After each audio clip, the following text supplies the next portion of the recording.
Well, good morning to all of you. At least it's good morning as I'm making this for you. I don't know when you individually will watch it, but for right now, it's good morning to me. So, good morning, and today's lecture is all about the Federal Reserve and money. So, let's start with this. The Federal Reserve, our nation's central bank, was created by act of Congress in the year 1913. Okay, this was during the administration of Woodrow Wilson, President of the United States at that time. So the United States had not actually had a central bank since the administration of Andrew Jackson. He vetoed legislation to reauthorize the Second Bank of the United States that was created shortly after, the Constitution established the United States of America. Not right away, but a few years after that. Okay, so Andrew Jackson was a sworn enemy of central banking. He refused to sign the bill that reauthorized the Second Bank of the United States, and so its charter expired. So from that time until the creation of the Federal Reserve, uh, our country had no central bank. One of the reasons that the Federal Reserve was created was in order to be able to supply an elastic currency to the economy. In other words, we have a central bank that can essentially give the economy the amount of currency that is needed at any given time. Part of that operates through the what's known as the discount window of the Federal Reserve. The Federal Reserve stands as a lender of last resort, okay, to banks. The Federal Reserve is a type of bank for bankers, okay? So banking institutions, what we call depository institutions, keep accounts at the Federal Reserve. They're like checking accounts for banks. They're known as reserve accounts. Okay. So the principal reason the Federal Reserve was created was to be able to supply the economy with an elastic currency. What had been in existence from the time that Jackson vetoed the charter of the Second Bank and it expired until the creation of the Federal Reserve System was a system of US banknotes. And these were sort of standard shapes and sizes, but they were the liabilities of private banks. And it was limited how many could be issued. So occasionally throughout the history of the United States at that time, um, the currency would run dry. Banks would be short of currency to meet depositors' demands, and then you'd have runs on banks and bank panics. And so, a critical reason the Federal Reserve was created was to avoid or eliminate bank panics, and in the way they did that was to be able to supply this elastic currency to the economy. Huh? So let's talk a little bit about the currency that the Federal Reserve issues. Right here, you have, speak of the devil himself, there's Andrew Jackson on the 20. As I've said before in class, uh, you know, Barack Obama slated him for extinction on the 20 to be replaced by Harriet Tubman.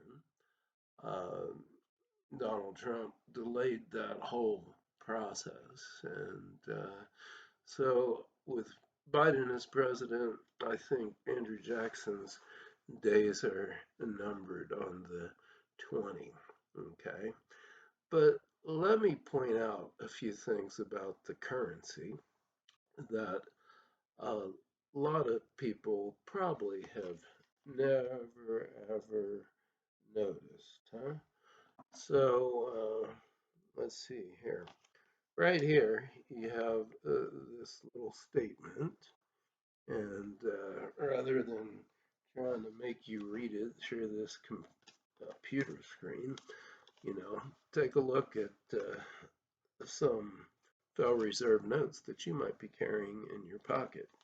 But in very fine print there, it says this note is a legal tender for all debts, public and private. And I talked a little bit about that the last lecture I gave you in video form. But yes, these notes have to be accepted as payment for debt in the United States of America. Another thing you might have never noticed, and it's harder to spot, okay, on the new currency. And by new currency, I mean where the individual whose face is on the bill is off center, okay. If you look at a dollar bill, $1 by comparison, you got George Washington on there. They haven't been converted yet. Okay, there, George Washington is right in the center of the bill. Huh? But like $100 bill, Ben Franklin, he's off to the center. Jackson's off to the center, and so on and so forth through the various denominations. And right here you got that thread. Anyway, putting the picture off center combined with this thread is a technique being used to help to get in the way of counterfeiters, let's say. So this note is legal tender. You might notice right here it says E5. Okay, this is a liability of the Federal Reserve, but it's specifically a liability of the Federal Reserve Bank of Richmond. On a dollar bill, by contrast, they would have fives in all four corners, okay? And then they would have like this same seal, but the seal would actually say the Federal Reserve Bank from which this bill came. Um, on the new currency, the ones that are off center, it's just this letter and number. E is the fifth letter of the alphabet, and therefore you got five. Okay. The Federal Reserve District that we in Ohio are part of is the Federal Reserve Bank of Cleveland. Okay. That has the letter D. Okay. Federal Reserve Bank of Cleveland, that's the fourth letter of the alphabet. So that's our Federal Reserve District. There's a Federal Reserve District of Boston, that's one. New York is two. All the way to San Francisco, which is 12. Okay. So the way the Federal Reserve is structured and governed, it has a decentralized structure which goes back to its origins.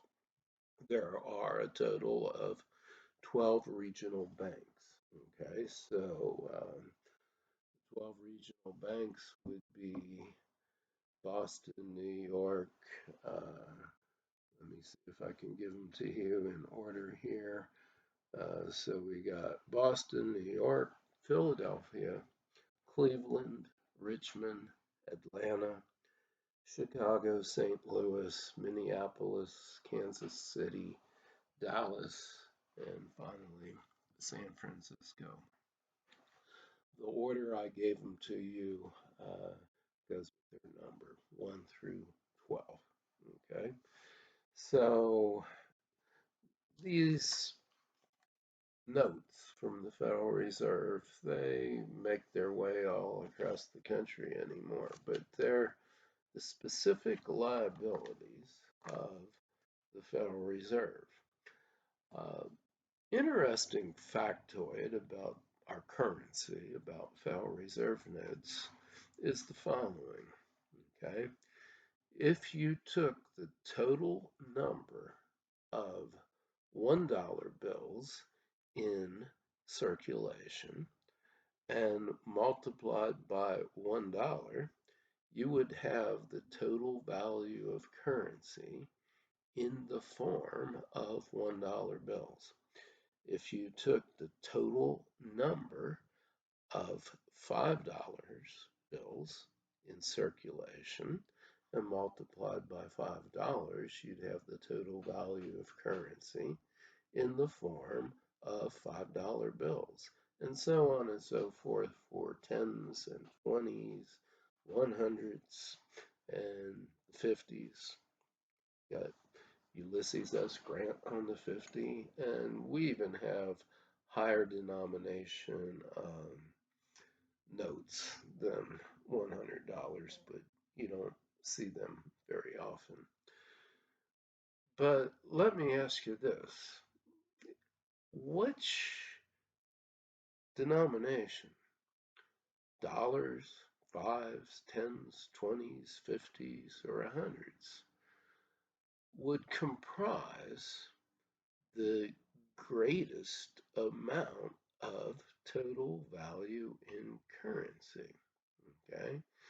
Would a greater amount of the total value of currency be in the form of $5 bills, $10 bills, 20s, 50s, 100s? Which would it be, do you think? A lot of people guess tens, a lot of people guess 20s. Actually, the correct answer is $100 bills. And yeah, that comprises the highest percentage of any denomination, okay, total value of the currency. Huh? So, question behooves us, well, where are all these $100 bills? Yeah, there's a few in the vaults of banks, but they're out there circulating amongst the non-bank public. I don't have any in my wallet. Do you have any in yours? I mean, most people, like anymore, they pay by debit card. We don't walk around with that much currency anymore. So, where are they? Well, the $100 bill is the preferred form of currency in the underground economy, and not just in the United States, actually globally. Okay, there's a lot of confidence in the United States and in our currency, and underground economies throughout the world circulate and hold vast amounts of US $100 bills. And actually, law enforcement, CIA, um, they all track the movements of US $100 bills in this country and throughout the world. It provides insights on the extent of underground activity, also terrorism in terrorist organizations, both internationally speaking and domestically. Um, there's a great preference for the uh, US $100 bill. And yes, it continues to be more important than, let's say, Bitcoin amongst the, those people that we're talking about here. All right, so those are a few little interesting factoids about the currency that's in circulation. The lion's share of paper currency are Federal Reserve notes. These are liabilities of the Federal Reserve. In order to issue one of these liabilities, the Federal Reserve has to have a matching asset. And one of those matching assets could be US government debt instruments.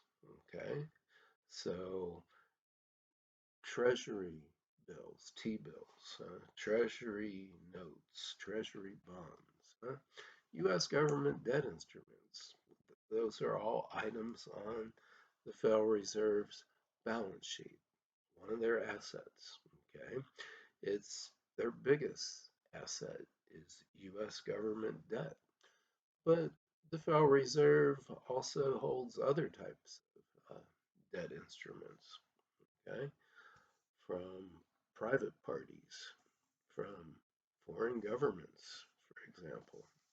That would be included on the balance sheet. They also hold a certain amount of gold, uh, but gold is really not that important. And one of these notes, it's a liability, but the Federal Reserve will be happy to issue you another note if you don't like the one that you're holding, if it's all crumpled up or whatever, okay? Or they'll be happy to issue you one of these, you know, well, through your bank actually, right? Uh, you have a demand deposit. Well, you can demand currency from your local bank that you have your checkable deposit account with, and your bank in turn can demand from the Federal Reserve currency in place of their reserve account at the Fed. So that's how some of this stuff works. Okay. Um, what you cannot demand from the Fed is gold, okay, or silver, okay. Um, there was at one point it was stamped on the money, and it really was usually a treasury note as opposed to a Federal Reserve note, but a gold certificate or a silver certificate. Then you could demand payment in gold or silver, but that's not the case here with Federal Reserve notes. Okay, the Federal Reserve does not owe you a particular quantity of gold or silver. On the other hand, you could take these notes, if you got enough of them, you could go purchase some gold or silver in the marketplace, whose price is going to be variable based on so many units of what we call money. Okay, so those are some interesting features of the currency that's out there today. Let's talk a little bit more about the decentralized structure of the Federal Reserve. Okay, so you have these 12 regional banks. Each of those banks has a president. Okay, um, And each of those banks has 9 directors. There are 3 Class A directors, 3 Class B directors, 3 Class C directors. Okay. Now, the Federal Reserve and its 12 regional banks, there's a certain mystery about what the Fed is. Okay, so I'll say Fed. I'm talking about the Federal Reserve. It isn't exactly the government. Okay, the Federal Reserve is not exactly the government.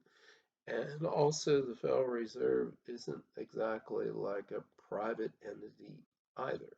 Okay, there's a lot of confusion, a lot of mystery about the Federal Reserve, and that's given rise over the decades to all sorts of crazy conspiracy theories about what the Federal Reserve is because it isn't exactly the easiest thing to understand.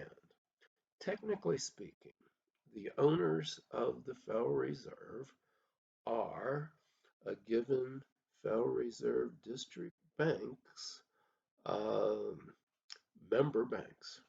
Okay, so all national bank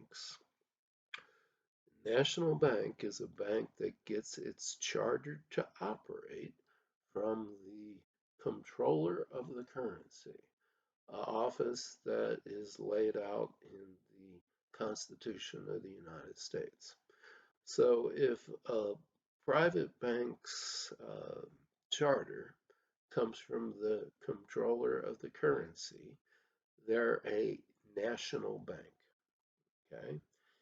If the charter to operate comes from authority of a particular state, and they go by various names throughout the 50 states we have, but if their charter comes from a state authority, then it's called a state bank. Okay. National banks must become members of the Federal Reserve state, system. Okay, they have to become members. Okay, state banks have an option to either join the Federal Reserve or not join the Federal Reserve. Okay, if a private bank is a member of the Fed, then technically speaking, they have a stake in ownership of the Fed. Okay, so ownership comes with certain rights and responsibilities. Okay, so if they're a member of the Fed, okay, they have to buy stock in the Fed, and the amount of stock they have to buy is proportional to the amount of deposits that they hold. Okay, so bigger banks have to buy more stock in the Fed than smaller banks. Okay, so it used to be the case that, and this was prior to the Monetary Control Act of 1980, only members of the Fed were bound by the Federal Reserve's reserve requirement. So private banks have to keep a certain percentage, okay, of their deposits in the form of either vault cash or deposits with the Federal Reserve. Okay, that reserve requirement for bigger banks is presently speaking 10%. Prior to the Monetary Control Act of 1980, only Fed members were bound by that reserve requirement. After the 1980 Monetary Control Act, all depository institutions, are bound by that reserve requirement. Okay. Anyway, so that's, their responsibility. They got to purchase stock in the Fed. They also are bound by this reserve requirement, but today all depository institutions are bound by it, whether they're Fed members or not. Okay. Um, what are their rights as owners? Well, they get to play a role in selecting Class A directors of a regional bank that they're a part of, Class B directors of a regional bank that they're a part of, and they also get dividends like shareholders do, for any corporation. They get dividends from the Federal Reserve, okay? Receive a dividend check, okay? So let's talk a little bit more about these directors of a Federal Reserve Bank, okay? So you got three Class A, three Class B, three Class C directors, okay? The Class A directors are selected by member banks to represent the banks of that Federal Reserve District. The Class B directors are selected by member banks to represent the customers of the banks. By customers of the banks, we're not talking about individuals like you and I. We're talking about commercial entities, businesses that go to commercial banks to get largely loans so that they're able to engage in commerce. Example of a commercial loan would be a car dealer going to a bank to get a loan to purchase a fleet of cars. The collateral for that loan is the inventory of the cars. Okay, so Class B directors are selected by member banks of that Federal Reserve District to represent these customers of the banks. That leaves three Class C directors. The Class C directors are selected by the Board of Governors of the entire Federal Reserve System, and we'll talk more about the Board of Governors in a moment, but the Board of Governors is the central governing authority of the Federal Reserve System. There are 7 governors. Each of the governors is appointed by the President of the United States, subject to confirmation by the Senate of the United States. Okay, so there are 9 directors for each of these Federal Reserve District banks. The Class A directors, the Class B directors are selected by member banks of that Federal Reserve District.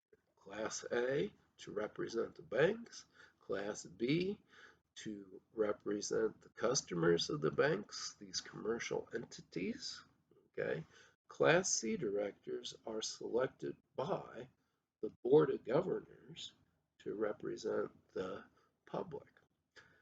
Now, the Board of Governors, early on in the Fed's history, okay, there wasn't a Board of Governors. That was established in the 1930s during the administration of Franklin Delano Roosevelt, when it was thought that the Federal Reserve System needed greater centralization. huh? Prior to the Board of Governors, there was a Federal Reserve Board, but it just provided very loose oversight of the overall Federal Reserve System. Okay, so these district banks, okay, they have these 9 directors. Okay, so at first blush, it looks like, oh, the member banks are selecting the Class A, Class B directors. But actually, the Board of Governors suggests names to the member banks, okay, to select, okay. So it isn't exactly a, totally like free and open selection process.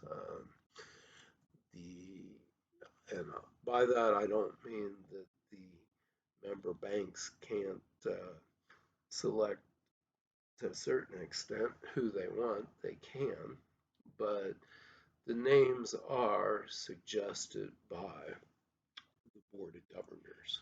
Okay, so 12 regional banks. What do these 9 directors do? Well, the 9 directors select a president and a vice president of each of these Federal Reserve district banks. Okay. What I want to do next is talk to you a little bit more about the Board of Governors. Okay. So you got 7 governors of the Fed. Okay. Each of these governors has a term of office of 14 years. That's a very long time. Okay. 14 years. Their terms of office are staggered in such a way that every 2 years, one of these governors has their term of office expired. Okay, so the reason for that is so that there's a great deal of stability in the people running the Federal Reserve System. Okay, the central governing authority, Board of Governors. Every 2 years, there's a 14-year term of office that is expiring. So then, who's ever president uh, appoints someone to a new 14-year term. Okay. Well, it's going to take a president a certain amount of time before he or she can appoint a majority of the governors to the Board of Governors. Okay. However, having said that, it's quite frequent that you have a governor of the Fed decide that they want to quit. They don't want to keep serving their full 14-year term. So then the president appoints someone to fill out the remainder of that term. That's also subject to a confirmation vote in the US Senate. Okay, so for the most part, presidents wind up making quite a few appointments, but it still takes them a little bit of time to appoint a majority to the Board of Governors. If everyone served their full 14-year term, the whole process would take a lot longer for a particular president to get a majority. They'd be toward the end of their second full term as president before they could have that. But it happens quicker because people do retire early. One of these governors, one of them simultaneously, is selected to be the chairman of the Federal Reserve. Okay. Currently, the chairman of the Federal Reserve is Jerome Powell. And Jerome Powell was appointed by Donald Trump. Okay. Uh, what is the chairman or the chair? Because we did have a woman for the first time. Janet Yellen was appointed as Fed chairman by Barack Obama. Okay. And she served a 4-year term as Fed chair. And frequently, the Fed chair, usually, almost always, if they're not reappointed as chair, they don't serve the remainder of their 14-year term if that's what they were originally appointed to as governor. Okay. Anyway, so we have these 7 governors of the Fed. Okay. This is the central governing authority. Well, what do they do? Okay. Well, they govern the Fed, is what they do. All of the 7 governors are part of what's known as the Open Market Committee. The Open Market Committee oversees what's known as open market operations. And this is the Federal Reserve's most important weapon to control the money supply, or instead of calling it a weapon, it might be more appropriate to call it an instrument or a tool. Okay? Because there's nothing inherently violent about what the Fed is doing when it comes to controlling the money supply. They are the architects of monetary policy. So all 7 governors are on this open market committee. There are a total of 12 individuals on the open market committee, though. Okay. And the other 5 members are 5 of the regional 12 bank presidents. Okay. So 7 members of the Board of Governors plus 5 of the 12 regional bank presidents. That's the 12 members of this open market committee. Well, what does the open market committee do? The open market committee buys and sells vast quantities of U.S. government debt instruments, or rather, they're not actually doing it, they're setting the policy, the general policy, the overall policy for open market operations. Okay, so if the Federal Reserve wants the money supply to increase, what they do is they go into the marketplace, the financial marketplace. And the financial marketplace is geographically located in New York City, the Big Apple. So they're going into the open market, into the financial markets. If they're buying vast quantities of U.S. government debt instruments, what are they paying for those U.S. government debt instruments with? They're essentially selling these to dealers, okay, in the financial markets in New York City. Okay, so the Federal Reserve writes a check drawn on itself. These dealers deposit those checks in their financial institutions where they have checking accounts, demand deposit accounts, um, other types of checkable deposits. They deposit it in their banks, okay? Uh, and when that check clears that's drawn on the Federal Reserve is going to credit those financial institutions checkable deposit accounts at the Fed. When I'm back to seeing you in person, we'll have lots of markings on the board. We'll use things called T accounts and various types of equation systems to make this clear to you. But I'm just trying to talk through it to you for now.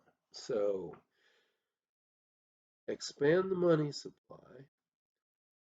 The Federal Reserve is going to engage in what's called open market purchases. Okay? The overall tone for monetary policy, open market operations, is set by this open market committee. These 12 individuals, the 7 governors, the 5 regional bank presidents. So if they want to expand the money supply, they're out there in net terms buying U.S. government debt instruments. On the other hand, if they wanted to contract the money supply in order to fight inflation, for example, well, then they're going to be selling from their vast amount of holdings U.S. government debt instruments, right? So then these dealers are going to write checks to the Federal Reserve drawn on their financial institutions. And when those checks clear, well, then these financial institutions reserve accounts at the Fed are going to be um, debited. Okay, so that's how it works. Expand the money supply, open market purchase. Contract the money supply, open market sales. The open market committee sets the tone for open market operations. What's the policy going to be? They meet a little less frequently than once a month, okay? And their actual meetings are secret, but then they do a type of announcement to the public, okay? That's the tone for monetary policy, okay? Where they want to take things, okay? But they do conceal to a great extent uh, exactly the amount of the open market purchase in net terms or the open market sale that they would like to see conducted until their next meeting. Okay, they release the minutes to their previous meeting, but the meeting they just had, there's just a general, usually kind of ambiguous statement that various news organizations, business organizations, they'll look at it, they'll try to like read what it all means, what the Fed is specifically going to be up to. Okay, although they do let it be known um, the target rate they're shooting for uh, in terms of the interest rate that banks charge one another to borrow each other's excess reserves. That's known as the Fed funds rate. But we'll talk about that more in detail as we go on with this. Okay, so open market operations. The Open Market Committee sets the general tone. Who conducts day-to-day open market operations is the Vice President of the New York Federal Reserve. Well, why the Vice President of the New York Federal Reserve? Well, each regional bank has a vice president, and they all do slightly different things, but it's the job of the Vice President of the New York Federal Reserve to conduct day-to-day operations, open market operations, day-to-day. Okay, so how much to sell today, how much to buy today, and usually at any given time, the Federal Reserve is doing a little bit of both. Okay, well, the VP of the New York Fed, that's their job, conduct these day-to-day operations. Open Market Committee sets the overall tone for the policy. Overall tone for the policy. Um, the 5 regional bank presidents that are on this open market committee, who are they? Okay, well, in a certain sense, they rotate. You got a total of 12 regional bank presidents at any given time. 5 of them are on this open market committee. Okay, the president of the New York Fed, okay, he or she is always on the open market committee. And that makes sense because the VP of the New York Fed is conducting the day-to-day operations, right? And it makes sense that it would be the VP of the New York Fed because the financial center of the United States is in New York City. Okay. The other members of the other regional bank presidents kind of like rotate that assignment to be on the committee, huh? And but then it's not exactly an even rotation because the president of the Cleveland Fed, that's our Fed, if we live in Ohio, huh? And many other states as well are part of that district. But the Cleveland Fed president rotates with Chicago. So it's like back and forth. Okay. That leaves 9 regional bank presidents to kind of like share the 3 other seats. Now, if you're a regional bank president, uh, they keep you abreast of what's going on. You can patch into the meetings through phone or Zoom. And actually, these days with COVID, I imagine a lot of these meetings are occurring remotely, or people are electing to patch in remotely anyway. But uh, if you're a regional bank president, you're kept abreast of what the Open Market Committee is discussing. You can even express your point of view. You just don't, technically speaking, have a vote. Okay, but that's the Open Market Committee. And most important weapon or most important instrument or tool the Fed has to control the money supply is this open market operations. Okay. Uh, And there are many advantages to open market operations that we'll talk about in detail and why it's the most important instrument or tool when I see you in person. But let me, in the time remaining for this little lecture video, uh, just give you a bird's eye view of the other tools, the other instruments that the Federal Reserve has to control the money supply. And let me limit that to talking about what's known as the major weapons of the Fed. Okay. So, in addition to open market operations, another major weapon of the Federal Reserve is their ability to change the discount rate. Okay.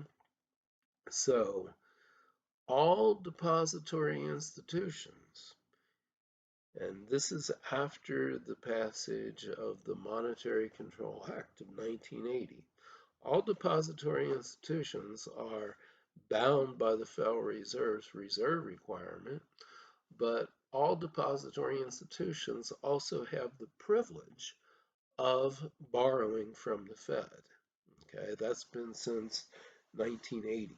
Prior to 1980, only members of the Fed had that privilege, but now it's all depository institutions. Okay, so all depository institutions have the privilege of borrowing from the Fed. The Fed is the lender of last resort. Okay, and the rate of interest that banks pay on these loans they take from the Fed, okay, that's known as the discount rate. Okay, so if the Fed wants to be more flexible with the money supply, engage in expansionary monetary policy, in addition to doing open market purchases, the most important major weapon of the Fed, they can also do things to lower the discount rate, the rate of interest that the Fed charges depository institutions to borrow from the Fed. Lower that rate, well, that encourages banks to borrow more. Okay, that's expansionary monetary policy. Huh? Another, well, and then by contrast, if they want to contract the money supply, then they raise the discount rate. Okay, so this is a interest rate the Fed directly controls. The Fed funds rate that they target through open market operations, that's a rate of interest the Fed has to target. Okay, so they do what they need to do with open market operations to get the Fed funds rate where they want it to be. That's the rate of interest that depository institutions charge one another to borrow each other's excess reserves. The discount rate is the rate of interest the Fed charges depository institutions to borrow from the Fed. Okay. The next major weapon the Fed has is, and this is a huge, huge weapon. It's a heavy weapon. It's like the heavy artillery. Or you could call it like the nuclear option, so to speak. And it's so incredibly powerful that the Fed doesn't change it very often. Okay, it's the reserve requirement. Okay, they're allowed to change that anywhere in the range from 8% to 14%. This is the reserve requirement for bigger banks, and we'll talk later about the specific threshold numbers, but bigger banks. Currently, that reserve requirement is 10%, and it's been 10% for a very, very long time. When I first started teaching economics, the reserve back in uh, around 1985, the reserve requirement back then was 12%. They changed it to 10% back in the 1990s, and the reserve requirement has remained at 10% ever since, to the best of my knowledge. So the Federal Reserve could change this if they wanted. If they increase the reserve requirement, that would be viewed as contractionary monetary policy. Okay, it makes it well, if banks have to keep more in the form of vault cash against their checkable deposits of their customers, okay, or more in the form of reserve accounts at the Fed, it's less they have available to lend out, okay? So raise the reserve requirement, that's contractionary policy. That's going to shrink the amount of money in the system. On the other hand, if they want to be expansionary, they could lower the reserve requirement. Okay, so those are what are conventionally known as the three major weapons or major tools, major instruments the Fed has to control the money supply. Let me briefly talk about one more instrument or tool that's usually regarded as a minor weapon, okay, or minor tool. And that's known as jawboning. It's also known as moral suasion. Moral suasion, persuasion. Huh? Maybe the governors of the Fed, maybe the Fed chair, maybe regional bank presidents or vice presidents can get on the phone or through other means. Try to talk banks into lending more freely in order to stimulate the economy. Okay? Or maybe they can talk them into being a little more strict on who they're lending to. Huh? Contract the amount of loans. Okay? That's going to shrink the money supply. Lending more freely, easy money, lowering rates on various types of loans. A lot can be done through this so-called minor weapon of moral suasion. Okay, it's used so frequently that, in many respects, I regard it as a major weapon of the Fed. Although, in standard usage by economists, it's usually regarded as a minor weapon. So, what I will do when I see you is we'll go into some of the math. We'll go into greater detail on why some of these instruments or tools or weapons to control the money are more important than others, and then we'll complete the list on minor weapons the Fed has, minor instruments the Federal Reserve has to control the money supply.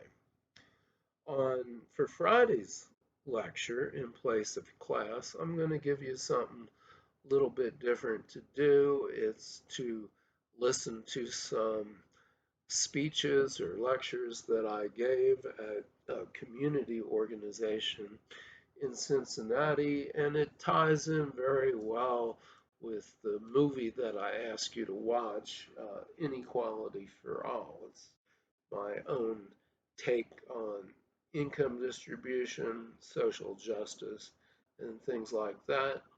Anyway, I look forward to seeing you again in person on March the 29th. So, again, all the best to all of you.